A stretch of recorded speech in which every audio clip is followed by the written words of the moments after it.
Hello and welcome back to the garden and back to the White Garden. And normally this time of year I'll be in the middle of a tour of the White Garden, but as you can see I'm ripping it apart. This was always the plan, has been for the last couple of years, to remove the grass and replace it with gravel. It'll become more like a white gravel garden. But it's taken quite a while. Lifting the turf was the easy bit, believe it or not. We've been blessed with this fabulous weather this spring. It's never rained for weeks and there's still no rain in the forecast. So it was an ideal time to lift the turf and hopefully get the gravel down before the rain returns in about a week's time. The biggest problem, or it's not a problem, but the biggest job is lifting all of the plants and finding somewhere to put them. As you can see, and I'll bring you a little bit closer, the primulas are just starting to flower. I had hoped to be further on at this point, but just takes so long, all of these jobs. But let me turn the camera around and I'll actually show you where I'm at.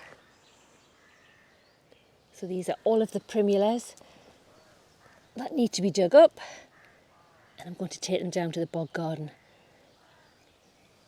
Then I'm in the middle of removing all of the gravel, which is either side of the existing paths, because we've got new gravel and there's a lot of soil mixed in with this gravel now, so all of that needs to be removed on all four of the paths.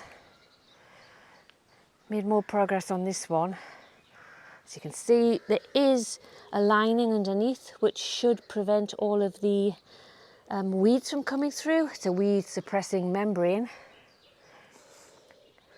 But look at this plant for drama. If you want to plant for drama, you need to grow these. These are Rodgersia. Look at the size of these leaves. And I'll just put my hand there so you can actually see how big the leaves are. They're huge. And it does have, some varieties have pink flowers, some varieties have white flowers. And I'll put the different names on the screen of these varieties, because that's one kind which is very dark leaves, and I do like that one, to the one on the other side which is very green. Can't remember the varieties, but I'll put them on the screen for you. So yeah, that's what I'm in the middle of doing now, is lifting all of the gravel from all of the paths. And I've never ever had this odd weather that we're having. This fabulous spring. I've never had daffodils. These are thalia daffodils, still in flower, the same time as the viburnums. Never known that before.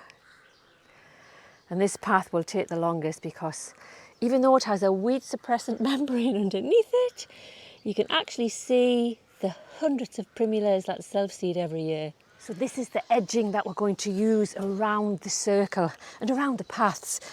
We're taking away all of the old wood edging that we had. It was all rotten. It had disintegrated in places. And we're going to use this metal edging, which I've never used before. It's by a British company called Ever Edge. It's not sponsored, this video. I just wanted to mention it in case anyone's interested. And it's flexible, so you can actually get a good curve on it and they're linked together. So I've put some in place just to give you an idea of what it'll look like either side, and the curve that we'll introduce around where the circle will be. So I'll let you know how easy it is to use. It seems okay so far. Time will tell. But the next job that I'm going to do, because this is pretty boring and it'll take some time to do, is to plant some perennials down in different borders, in different places in the garden. So let's go down first of all into the Bog Garden in the pond area, where I'm adding some of these primulas. So down here around the pond, which is essentially in the Bog Garden, I'm planting my first ever irises. Never grown irises before. I don't really have the right conditions in the upper gardens to grow irises. I don't have anywhere that's got enough sun during the day, or anywhere that's dry enough. But this one is a Japanese water iris. It's Iris sonata, and it has lovely big flowers. and it's called Dinner Plate Sunday. And it's got lovely purple flowers, very pretty, huge flowers apparently. And it grows, no information on one of these foreign labels, no information at all. But apparently it likes sun to partial shade, and it grows anything from 70 to 80 centimetres. So I'm adding it around here in the bog garden, around the pond. It never dries out here. It's dry on the surface, but underneath it's very wet still. And that's what these irises require. They won't tolerate and they won't flower in a dry condition. So I've dug the first hole here, and I'm just adding a little bit of compost in the planting hole, because, as I've said many times, this has never been a garden before down here. And the soil is pretty poor. And that's basically it. I'm adding the compost. It's quite a young plant. Bought these at my local garden centre.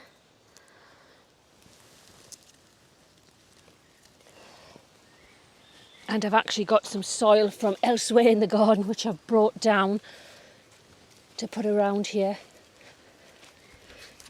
because this soil's so clay, claggy, awful. And it's nice just to have a little bit of soil to plant in. That's not a clay mess that you have to break up to make decent soil. And hopefully you can hear me okay, because it's quite windy down here. I've had to wait until late afternoon, hence why there's no sun round here at the moment. So I've got now one of my favourite plants to grow, foliage plants that is Rodgersia. Now it's the plant that I mentioned up in the white garden. If you want a plant to add drama to the garden, the Rodgersias are certainly one of them. Now this is Bronze Peacock. This particular one, soil all over the path. This particular one opens up with these lovely bronze leaves, which do turn green as the plant matures later on during the summer. But it has lovely tall, I think these are cerise pink flowers in this particular one. Bit like an astilbe flower, if you've ever grown astilbes. But it's certainly one of my favourites, and it loves a damp area too. So if you've got a damp area, sun to partial shade, grow a Rodgersia. Now I'll just add a little bit of compost in the planting hole. I'll just mix it with the soil in here.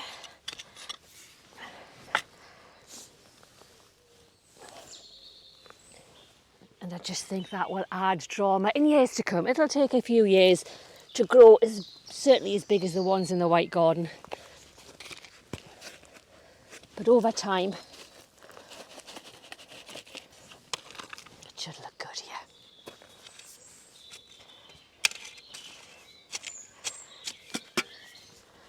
I think it's a nice contrast to the hostas in the front. And let me give you a few stats on it. Hopefully this label is a little bit better than the iris label. This grows to 120 centimetres, which is around about 45 inches, and 75 centimetres in width.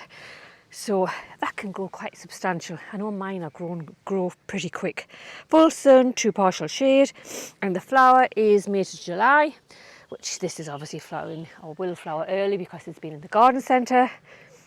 Yeah, as long as you keep it damp, certainly till it's established. It will tolerate more of a dry situation where you've had it in the ground a few years. But until it's established, make sure you keep it well watered. And I do have these growing elsewhere at the entrance to the bog garden. And it's only taken 2 years, and I'll show you those, and they're huge. They're a different variety, but it doesn't take too long to establish them.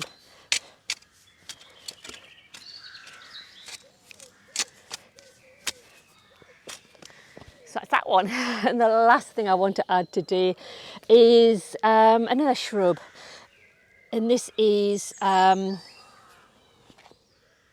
forgot the name, Cornus Sibirica. It's the end of the day. I've had a long day. Cornus Sibirica, and this has got lovely red stems. And why I'm adding this is because I wanted something around this area, around the pond, for winter interest. I've got a Lacotho that I added. It's one that I had in a pot last year. I've added that. And then I've got this one here, and I'm going to add one to the other side, just so you have something during the winter time. So I'll go and get that. So last plant to add today is this Cornus Sibirica. Just the same as the one that I've got on the other side. Winter interest, lovely red stems, bright red stems in the winter. Bought these plants, both of them, shrubs, last year. I think it was last December time. My local garden centre was closing down, so I bought quite a few of these, all different types.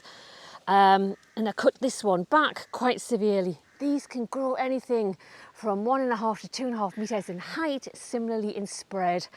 I won't be letting it grow that big or that wide. I cut this one back, and that's probably the height that I want to keep it at. To go to the back of this pond, just add a little bit compost in that planting hole. Now, one thing about these dogwoods is they're commonly known. This is the white dogwood, has a very tiny white flowers this time of year.